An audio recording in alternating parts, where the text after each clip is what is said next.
Hello everyone, today we will talk about how to fix or how to solve the problem of Lancer on Bumble app. To know how to fix or how to solve the problem of Lancer on Bumble app, you should just go to settings. In the first you can go to the window of apps and you can click on Bumble. Then you can click on first stop and you can click OK. After that you'll enter to the window of storage. Here you can click clear cache. Don't click clear data because that can cause you errors or can delete your account. In the end you can turn off your Wi-Fi and you can turn on your Wi-Fi again.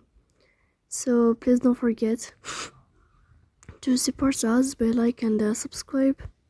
See you next time in another video, and thank you for your attention and your watching.